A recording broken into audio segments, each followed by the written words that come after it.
जिस लाइट को तुम सिर्फ एक बटन दबाकर चालू करते हो, लेकिन कभी सोचा ये लाइट तुम्हारे घर तक पहुंचती कैसे होगी? जो बिजली तुम्हारे घर तक पहुंची है वो कहीं ना कहीं इन दो सोर्सेज से ही निकली है, जिसमें फर्स्ट सोर्स है renewable energy and second source है कन्वेंशनल सोर्स ऑफ एनर्जी, जिसमें आते thermal power plants and nuclear power plants. और इन प्लांट्स से पावर जनरेट करके इसे ट्रांसमिट किया जाता है इन पोल्स पर लगे केबल्स के थ्रू, जिसके बारे में तो सभी जानते होंगे। लेकिन इन केबल से डायरेक्टली इलेक्ट्रिसिटी हमारे घर तक नहीं आती, जिसके पीछे रीजन होता है इसका हाई वोल्टेज। तो यह हाई वोल्टेज करंट हमारे घर तक पहुंचने से पहले पहुंचता है ऐसे सब स्टेशन पर, जहां पर लगे ट्रांसफार्मर के जरिए इसका वोल्टेज कम किया जाता है और फिर यहाँ से इलेक्ट्रिसिटी पहुंचती है हमारे घर तक। और इसी प्रोसेस का रिजल्ट है कि तुम ये वीडियो अपने मोबाइल में देख पा रहे हो। लेकिन इलेक्ट्रिसिटी प्रोडक्शन से लेकर हमारे घर तक पहुंचने तक के सफर में बहुत सारे कंपनीज का इन्वॉल्वमेंट होता है, जैसे कि इलेक्ट्रिसिटी प्रोडक्शन में HJVN, JSW energy, Adani power, Tata power. और इलेक्ट्रिसिटी को एक जगह से दूसरी जगह ट्रांसमिट करने में अदानी ट्रांसमिशन, पावर ग्रिड और इलेक्ट्रिसिटी घर घर तक पहुंचाने के लिए अडानी जैसी कंपनियां। लेकिन एक ऐसी one of the single Indian company है जो इन सारे प्रोसेस में इन्वॉल्व है। और पता है वो कंपनी कौन सी है? तो वो कंपनी है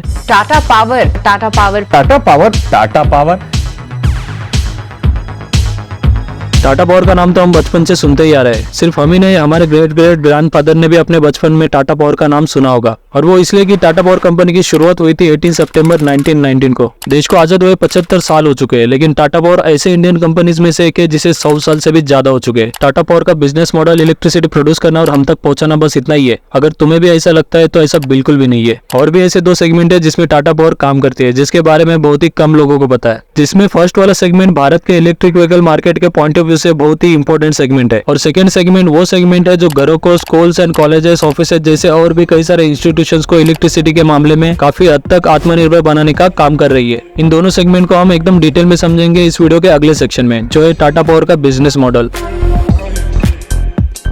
टाटा पावर का बिजनेस मॉडल इन 4 कैटेगरीज में डिवाइडेड है, जिसे हम वन बाय वन एकदम डिटेल में समझते हैं। जिसमें फर्स्ट कैटेगरी है power generation. Power producing companies electricity production को मेगावाट एंड गीगावाट में मेजर करती है, लेकिन आमतौर पर हमें हमारे घर पर लगे मीटर के यूनिट ही समझ में आते हैं। तो मेगावाट को तुम ऐसे समझ सकते हो कि 1 मेगावाट पावर काफी होती है 1000 घरों तक बिजली प्रोवाइड करने के लिए। और आज के टाइम में टाटा पावर की power producing capacity including there subsidies and joint venture 14,464 megawatt है, जिसमें कन्वेंशनल और non conventional source of energy दोनों शामिल है। तो अब सवाल ये आता है कि कन्वेंशनल और नॉन कन्वेंशनल एक्चुअली है क्या? एकदम सिंपल है। कन्वेंशनल सोर्स ऑफ एनर्जी में ऐसे प्लांट्स आते हैं जिसमें कोल, ऑयल, गैस यूज होते हैं। बेसिकली ऐसा सोर्स जहाँ से किसी न किसी तरह का पॉल्यूशन प्रोड्यूस हुआ है। और नॉन कन्वेंशनल सोर्स में आते हैं wind energy, solar energy, hydro power plants, basically clean source of energy. अब टाटा पावर का टोटल पावर प्रोडक्शन का 61% हिस्सा कन्वेंशनल सोर्स से आता है और 39% हिस्सा नॉन कन्वेंशनल सोर्स से। टाटा पावर ने 2030 तक एक गोल रखा है, और वो ये कि अपने टोटल पावर प्रोड्यूसिंग कैपेसिटी का 70% पावर क्लीन एनर्जी सोर्स से प्रोड्यूस करने का, जिसके लिए टाटा पावर आने वाले 5 से 7 साल में तमिलनाडु में सोलर एंड विंड एनर्जी से जुड़े प्रोजेक्ट सेटअप करने जा रही है। इस प्रोजेक्ट को सेटअप करने के लिए टाटा पावर ने 70,000 करोड़ रुपए अनाउंस किए हैं, और इस प्रोजेक्ट की पावर प्रोड्यूसिंग कैपेसिटी होगी 10 गीगावाट। अब ये गीगावाट मेगावाट का हायर मेजरमेंट है, और 1 गीगावाट का मतलब होता है 1000 मेगावाट। ऐसे ही टाटा पावर के 2 प्रोजेक्ट है 2.8 गीगावाट के,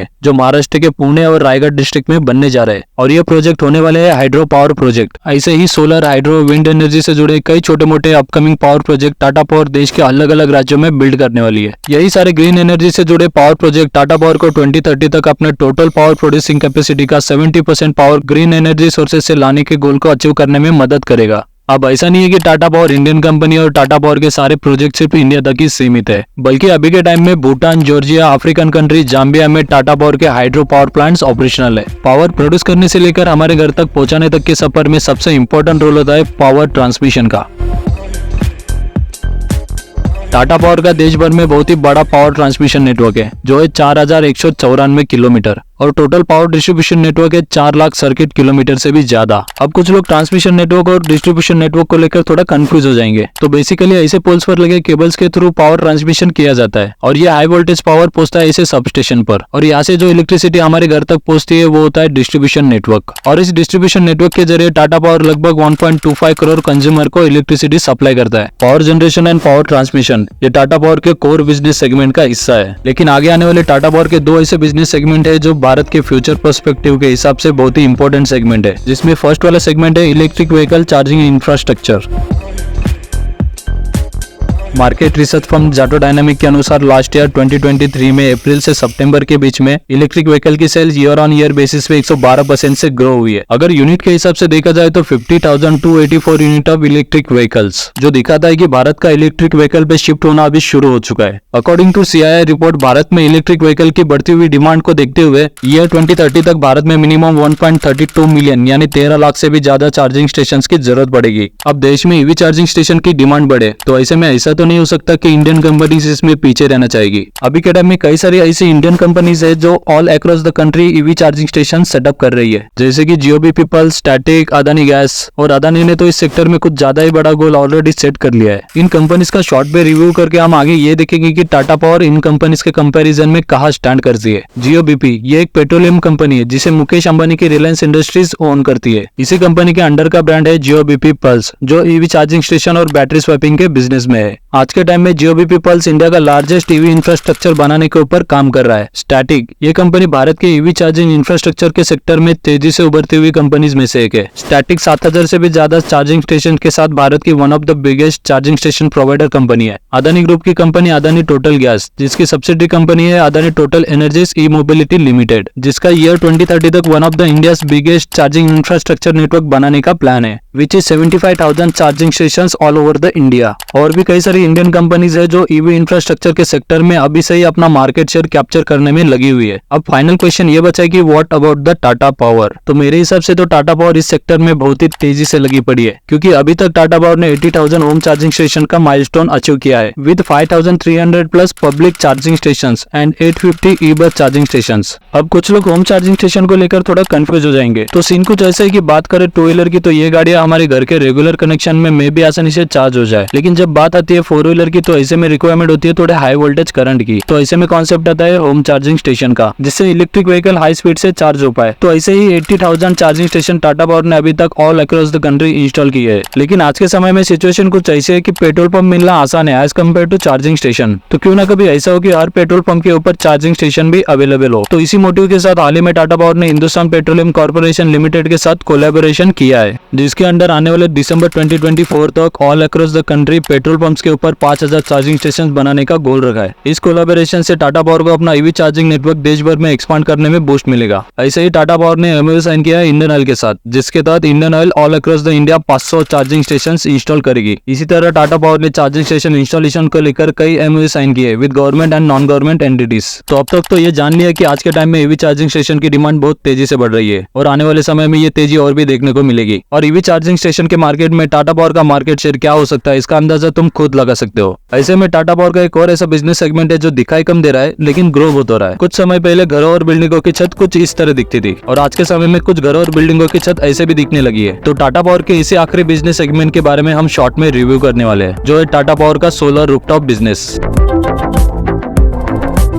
टाटा पावर का सोलर रूफटॉप बिजनेस एक ऐसा बिजनेस है जो घरों और बिजनेस इंस्टीट्यूशंस को अच्छे खासे अमाउंट में बिजली का बिल बचाने में मदद कर रहा है। अब ऐसा भी नहीं है कि सोलर रूफटॉप का मोटिव सिर्फ बिजली का बिल कम करने तक ही सीमित है। देश के कुछ शहरों को अगर छोड़ दे तो देश के अंदर कुछ ऐसे अर्बन और रूरल एरियाज भी है जहाँ पावर कट की समस्या अभी भी मौजूद है। तो ऐसे शहरों में सोलर रूफटॉप एक बेहतरीन विकल्प में से एक है। टाटा पावर के सोलर रूफटॉप बिजनेस में ये 3 की रोल शामिल है, जिसमें फर्स्ट है solar module manufacturing. Tata power ने अभी तक 3 गीगावाट के सोलर मॉड्यूल शिप किए हैं, सिर्फ भारत में ही नहीं तो नॉर्थ अमेरिका और यूरोपियन कंट्रीज में भी। सेकंड की रोल आता है इंस्टॉलेशन का। सोलर मॉड्यूल मैन्युफैक्चरिंग से लेकर इंस्टॉलेशन तक टाटा पावर इस प्रोसेस में होली इन्वॉल्व है। तो सोलर मॉड्यूल इंस्टॉलेशन के बाद क्या रोल यहीं पर खत्म हो जाता है? तो आंसर है बिल्कुल भी नहीं। तो यहीं पर थर्ड मेन की रोल आता है और वो है मेंटेनेंस। तो इस सारे रूफटॉप बिजनेस में स्टार्टिंग से लेकर एंड तक इंडिविजुअल हाउस होल्ड या institution Tata power end to end solution provide करती है।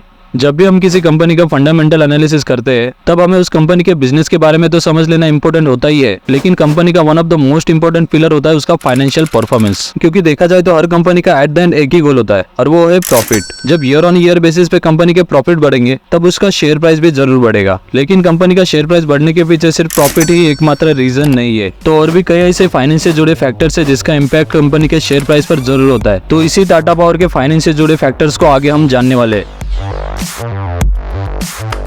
कुछ लोगों के लिए कंपनी के फाइनेंशियल को समझना थोड़ा मुश्किल हो जाता है, खास करके किसी कंपनी के शेयर के फाइनेंशियल रेशियोज। लेकिन इस वीडियो में हम टाटा पावर कंपनी के फाइनेंशियल्स को एकदम आसान तरीके से समझेंगे। टाटा पावर शेयर के फाइनेंशियल से जुड़े सिर्फ इन 4 इंपॉर्टेंट फैक्टर्स को हम जानने वाले हैं, जिसमें फर्स्ट है रिवेन्यू, सेकंड है नेट प्रॉफिट, थर्ड डेब्ट and fourth last is financial ratios.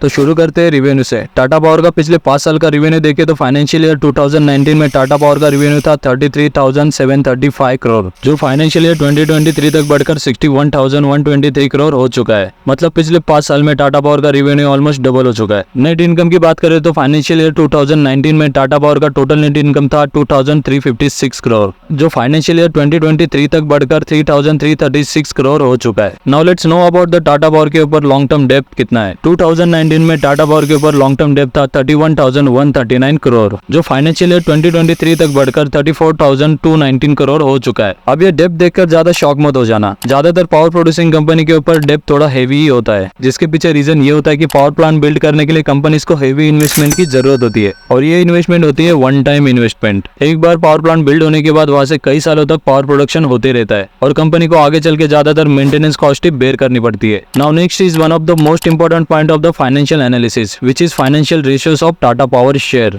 ये 4 रेशियोज मेरे पर्सनल फेवरेट रेशियोज है, और फोर्थ वाला रेशियो वो रेशियो है जिससे हमें ये पता चलेगा कि अभी के टाइम में जो टाटा पावर का शेयर प्राइस है वो सस्ता है या महंगा। तो शुरू करते हैं फर्स्ट रेशियो से, जो है ROC यानी return on capital employed. ROC से हमें ये पता चलता है कि कंपनी जितना पैसा अपने बिजनेस में लगा रही है उसके ऊपर कितना % प्रॉफिट जनरेट कर पा रही है। अब according to the screener.com Tata power का ROC है 11.7%। इसका मतलब टाटा पावर जितना पैसा अपने बिजनेस में लगा रही है उसके ऊपर 11.7% प्रॉफिट जनरेट कर रही है। सेकंड रेशियो इज ROE यानी रिटर्न ऑन इक्विटी, जो हमें ये दिखाता है कि अभी के टाइम में कंपनी के टोटल शेयर होल्डर के इक्विटी की जो वैल्यू है उसके कंपैरिजन में कंपनी कितना % प्रॉफिट जनरेट कर रही है। अभी के टाइम में टाटा पावर का ROE है 12.6%, जिसका मतलब टाटा पावर के टोटल शेयर होल्डिंग की जो वैल्यू है उसके कंपैरिजन में टाटा पावर ने 12.6% का प्रॉफिट जनरेट किया है। थर्ड रेशियो इज डेब्ट टू इक्विटी रेशियो। इस रेशियो से हमें ये जानने को मिलता है कि कंपनी के ऊपर जो कर्जा है वो अपने टोटल इक्विटी वैल्यू के कंपैरिजन में कितना है। अब ROE और ROCE के केस में रेशियो जितना ज्यादा होगा उतना अच्छा माना जाता है, लेकिन डेब्ट टू इक्विटी के केस में ऐसा नहीं है। डेब्ट टू इक्विटी के केस में ये रेशियो जितना कम रहेगा उतना अच्छा माना जाता है। ऐसे में आज के टाइम में टाटा पावर का डेब्ट टू इक्विटी रेशियो है 1.74। फॉर एग्जांपल टाटा पावर के टोटल इक्विटी की वैल्यू है 1 रुपए, तो टाटा पावर के ऊपर 1 रुपए 74 पैसे का कर्ज है। Last one of my favourite ratio is a P ratio. इससे हमें ये पता चलता है कि अभी के टाइम में जो कंपनी का शेयर प्राइस है वो सस्ता है या महंगा। सपोज करते हैं किसी कंपनी का पी रेशियो है 20, तो इसका मतलब ये होता है कि कंपनी अगर 1 रुपए कमा रही है तो उस कंपनी के शेयर को खरीदने के लिए इन्वेस्टर 20 रुपए पे कर रहे हैं। अब ज्यादातर कंपनी का पी रेशियो 20 के अंदर होना एवरेज या फिर अच्छा माना जाता है, लेकिन ये सेक्टर वाइज भी डिपेंड करता है कि वो कंपनी किस सेक्टर की कंपनी है। इसके लिए हम टाटा पावर का ही एग्जांपल लेते हैं। टाटा पावर ये एक पावर सेक्टर की कंपनी है, and according to the screener.com अभी के टाइम में पावर सेक्टर का एवरेज पी रेशियो है 26.1 और टाटा पावर का पी रेशियो है 42.4। तो अभी के टाइम में हम टाटा पावर के शेयर को ओवर वैल्यूड कंसिडर कर सकते हैं। वीडियो में आगे बढ़ने से पहले एक इंपॉर्टेंट डिस्क्लेमर, ये वीडियो सिर्फ और सिर्फ एजुकेशनल और एंटरटेनमेंट पर्पस के लिए बनाया गया है, और ये किसी भी तरह की इन्वेस्टमेंट एडवाइस नहीं है। इन्वेस्टमेंट करने से पहले किसी एक्सपर्ट एडवाइजर की एडवाइस जरूर लेनी चाहिए, और खुद से भी एक बार रिसर्च जरूर कर लेनी चाहिए। बिना किसी प्रॉपर रिसर्च के किसी सेगमेंट में इन्वेस्ट करने से मार्केट में लॉस होने के चांसेस बढ़ जाते हैं। According to the Economic Times NSE के डेटा के अनुसार 2019 से 2023 के बीच में 120 मिलियन यानी 12 करोड़ इन्वेस्टर रजिस्टर हुए थे, और 2024 के सिर्फ जनवरी महीने में 5.4 मिलियन यानी 54 लाख इन्वेस्टर रजिस्टर हुए, जो दिखाता है कि रिटेल इन्वेस्टर का इन्वॉल्वमेंट स्टॉक मार्केट में बहुत तेजी से बढ़ रहा है। अगर तुम भी स्टॉक मार्केट में इन्वेस्टमेंट करने के बारे में सोच रहे हो तो इसके लिए तुम्हें जरूरत पड़ेगी डीमैट अकाउंट की, और डिस्क्रिप्शन में मैंने अपस्टॉक का लिंक दिया है, वहां जाके तुम कुछ ही मिनटों में अपना डीमैट अकाउंट खुलवा सकते हो। But why Upstox? इसके 4 रीजन है, जिसमें first is easy to use application, second readymade option strategies, third is zero brokerage charges for investing mutual fund and IPOs and only 20 rupees for intraday trades. Fourth and most important reason is it is backed by Mr. Ratan Tata, which make it trustworthy. Now let's back to the video. Tata power is one of the oldest Indian power company है। Tata power की एक चीज काफी interesting है, और वो ये कि खुद का पावर प्रोडक्शन, खुद का ट्रांसमिशन नेटवर्क और खुद का डिस्ट्रीब्यूशन नेटवर्क, और 1.25 करोड़ का कस्टमर बेस जिसे टाटा पावर इलेक्ट्रिसिटी सप्लाई करता है। टाटा पावर पॉल्यूशन कंट्रोल को लेकर काफी डेडिकेटेड कंपनी है। ये हमें इस चीज से दिखता है कि अभी के टाइम में टाटा पावर के टोटल पावर प्रोडक्शन का 69% हिस्सा कन्वेंशनल सोर्स से आता है, और सिर्फ 31% हिस्सा नॉन कन्वेंशनल सोर्स से यानी क्लीन एनर्जी सोर्स से। और इसी क्लीन एनर्जी सोर्स को टाटा पावर आने वाले 2030 तक 70% तक लेकर लेकर जाना चाहती है और 2040 तक 100%, यानी 2040 तक टाटा पावर का कार्बन न्यूट्रल कंपनी बनने का गोल है। टाटा पावर के फाइनेंशियल परफॉर्मेंस की बात करें तो टाटा पावर का रेवेन्यू पिछले 5 साल में ऑलमोस्ट डबल हो चुका है और नेट प्रॉफिट में भी अच्छी खासी ग्रोथ देखने को मिली है। टाटा पावर का डेब्ट पिछले 5 साल में बड़ा जरूर है, लेकिन पिछले 5 साल में इसमें काफी अप्स एंड डाउन देखने को भी मिला है। टाटा पावर के 4 बिजनेस सेगमेंट है, जिसमें पावर प्रोडक्शन और पावर ट्रांसमिशन तो है ही, और बाकी के 2 बिजनेस सेगमेंट जैसे कि ईवी चार्जिंग स्टेशन और सोलर बिजनेस, ये फ्यूचर प्रोस्पेक्टिव के हिसाब से काफी इंपॉर्टेंट सेगमेंट है, खास करके EV charging segment, because EV is the future. तुमने एक चीज तो जरूर नोटिस की होगी, और वो ये कि पिछले कुछ महीनों में रोड्स के ऊपर इलेक्ट्रिक गाड़ियां काफी बढ़ गई है, जो दिखाता है कि इलेक्ट्रिक व्हीकल की डिमांड इंडिया में काफी तेजी से ग्रो हो रही है। अब इलेक्ट्रिक व्हीकल के डिमांड के साथ ऐसी कंपनीज भी ग्रो करेगी जो कंपनीज इलेक्ट्रिक व्हीकल मैन्युफैक्चर करती है। ऐसे ही देश की one of the biggest electric vehicle manufacturing company का मैंने डिटेल में फंडामेंटल एनालिसिस किया है। उस वीडियो को देखने के लिए तुम्हें सिर्फ यहाँ पर क्लिक करना होगा, और ऐसे ही कंपनीज के फंडामेंटल एनालिसिस वाले वीडियोस इस चैनल पे और भी आने वाले हैं, जिसे देखने के लिए तुम स्टॉक एनालिसिस को सब्सक्राइब कर सकते हो।